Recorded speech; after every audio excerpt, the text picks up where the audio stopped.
many people talk about enlightenment, ask about enlightenment.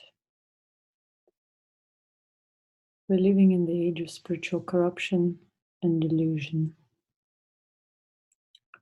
And this is not a criticism, it's just a fact.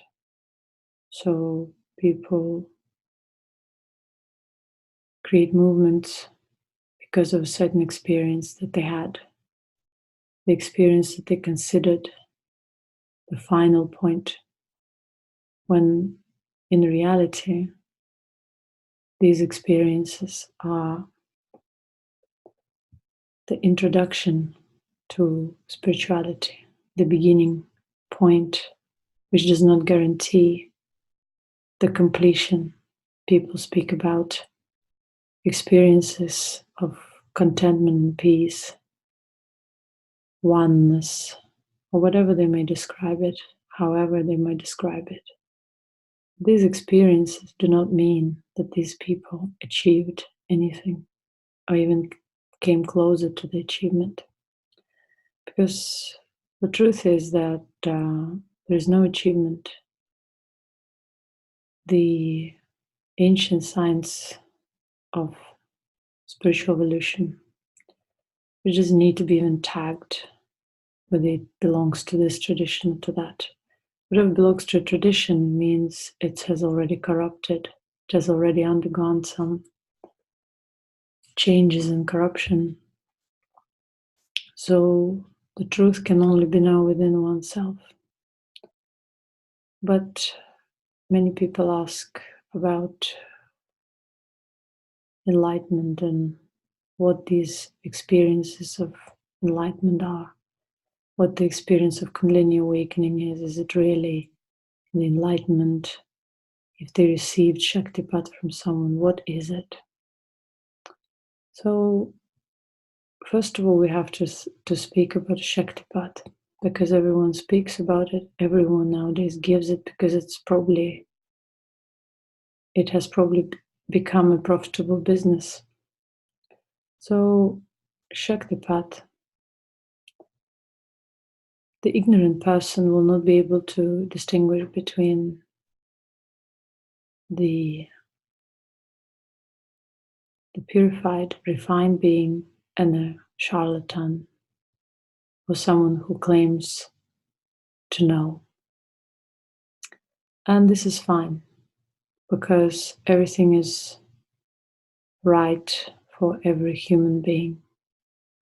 But there's a big difference between the bookish knowledge, intellectual knowledge, collected knowledge, copied knowledge, and self-born knowledge. Self-born knowledge emanates, truth emanates, purity emanates, selflessness emanates. Now what comes to Shaktipat? Shaktipat is the emanation of the being. It's not the state of being possessed and enhancing some experience within oneself or the other. It is not about the movement of the subtle body, even though some phenomena like that may take place. So when people ask about Shaktipat, how to distinguish what is that, is it real or not? Only one who has refined and purified self will be able to experience the depth of everything they perceive within the scope of their consciousness. And they will be able to say for themselves what is what and who is who. The real Shaktipat is like a rose naturally emanating the refined being. But the Shaktipat of an unrefined being, which is the majority on the market, is like a fly strap. It also emanates beautifully, but only to attract flies.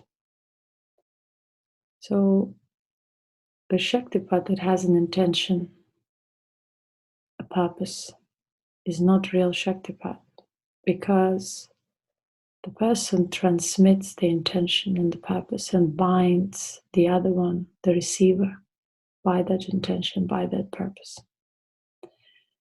Even if there is some kind of an experience during that Shaktipat, the experience of subtle body movement, so what? It's not even the beginning.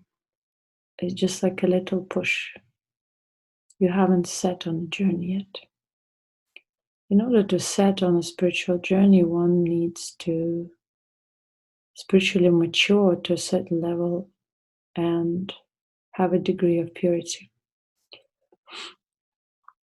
Purity means one is not burdened by the karmic experiences or by veils of assumptions, intellectual knowledge, and all other pseudo-knowledge.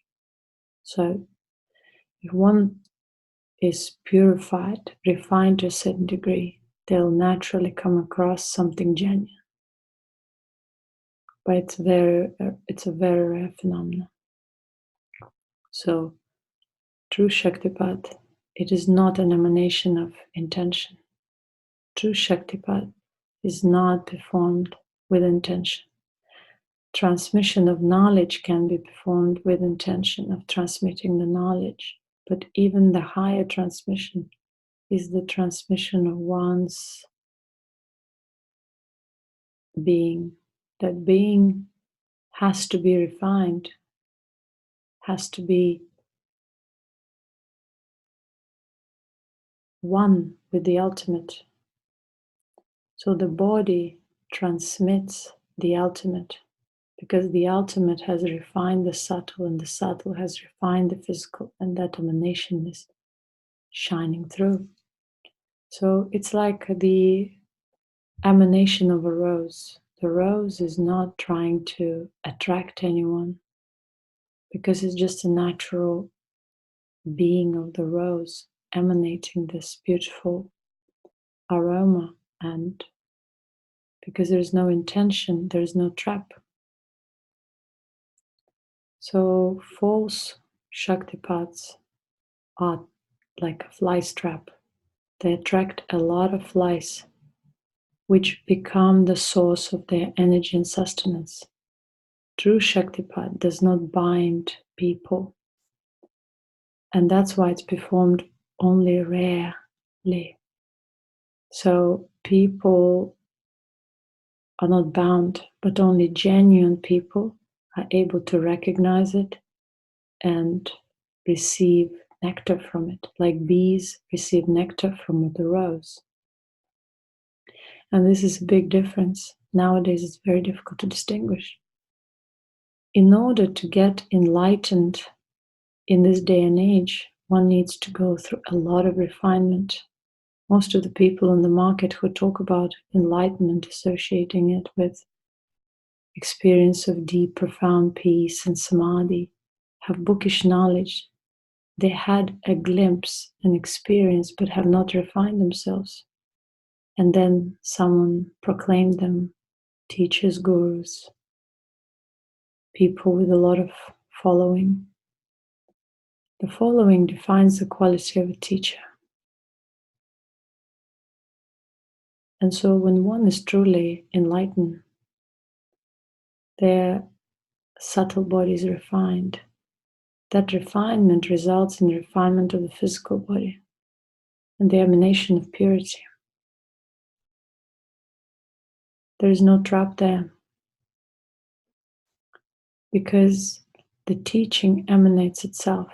The teaching is not verbal necessarily, not bookish knowledge, but the realization that emanates itself, the effortless transmission. Spontaneous experience is but the result of it. And yet, no matter how vibrant you are, how enlightened you are, people around will be only able to perceive and digest to the degree of their purity. This way, the knowledge is self-preserved, self-protective. If one is not pure, if the vessel of your being is not pure, it will not be possible to contain the knowledge even if it's passed on to you. So when people compare enlightenment with the feeling of oneness, with experience of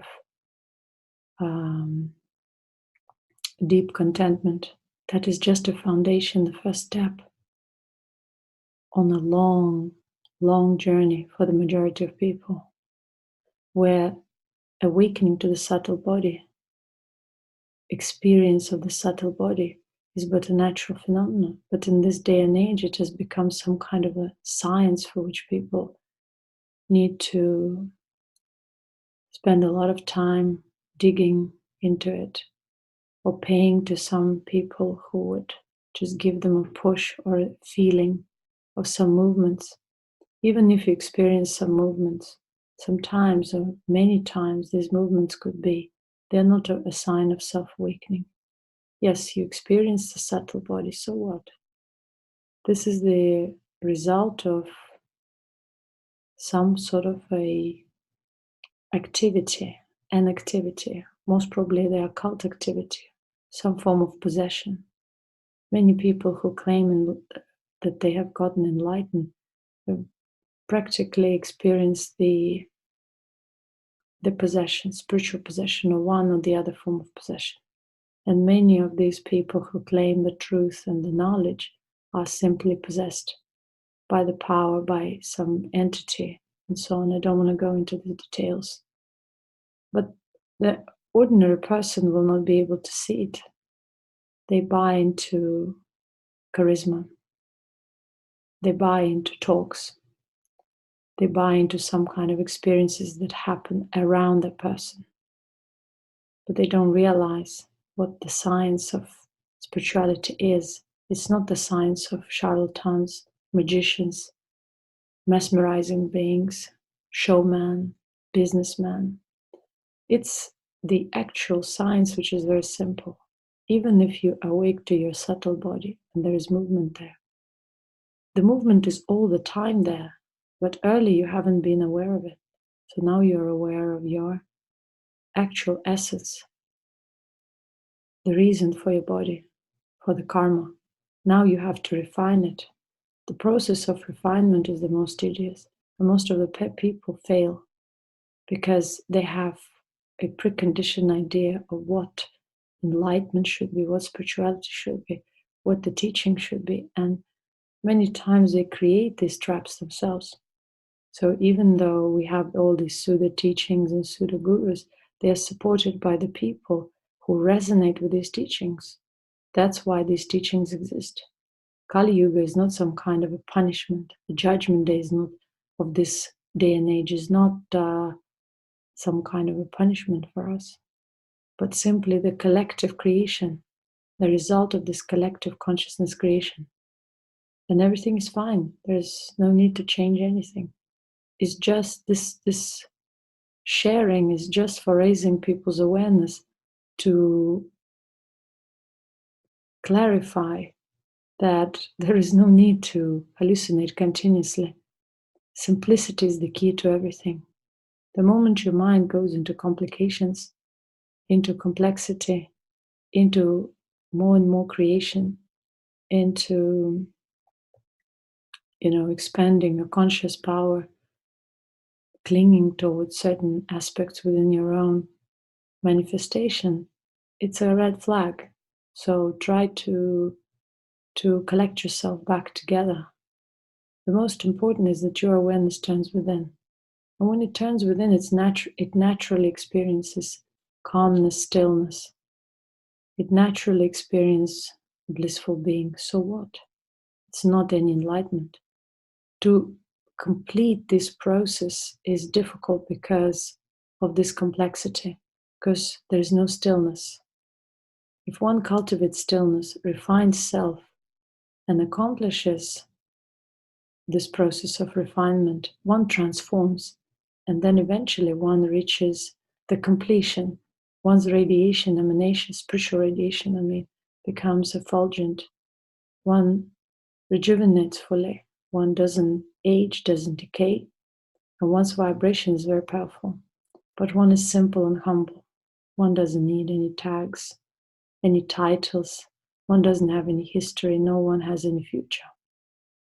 One is established in the moment where everything is right, yet one clearly sees what is what. So one doesn't run into extremes of being a good hypocrite or a bad person or rebellion. So when someone wants to get enlightened, one needs to be ready to work on themselves, to face themselves, and it's a long process. It's very, very difficult, and for very few. And even if you run into quick fixes and enlightenment over the weekend, all you find is fly traps. The trap for flies. For those people who look for that particular vibration, and so they get into the trap because the trap is already within themselves.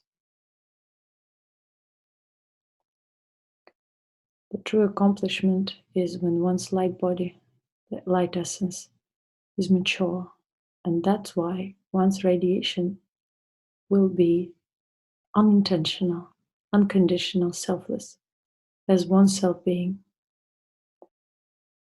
This kind of emanation effortlessly transforms. It doesn't need to be intentional. It's a natural Shaktipat, which is happening on multiple levels and touches people gradually. For a person who understands this much, it will offer exactly that amount of experience and experiential knowledge. So when one is accomplished and truly enlightened, they'll simply decompose their body and leave nothing behind themselves because their radiation is so powerful. And even while they still live in the body, the entire flesh will be emanating that knowledge, light, selflessness, simplicity, purity. And their flesh will be free from decay, aging, and all kinds of degradation. So this process is extremely rare. Kundalini awakening is the beginning, is not the enlightenment, is a possibility. But one at this day and age who experiences true Kundalini awakening has to face such an amount of internal corruption, internal afflictions, that it takes a lot of personal effort and also guidance from someone who really knows the science in order to break through. Because in this day and age, enlightenment is extremely, extremely, extremely rare. And when people set on any spiritual journey, when they go into all kinds of voluntary paths, they should first of all think that in order to realize what is what, cultivate your own simplicity, stillness, and purity. And then you will be able to avoid traps, pitfalls, and all kinds of entanglements on this path. But fear is not the solution here. So no matter how careful we try to be, we will experience what we have to experience, because that experience is already within ourselves.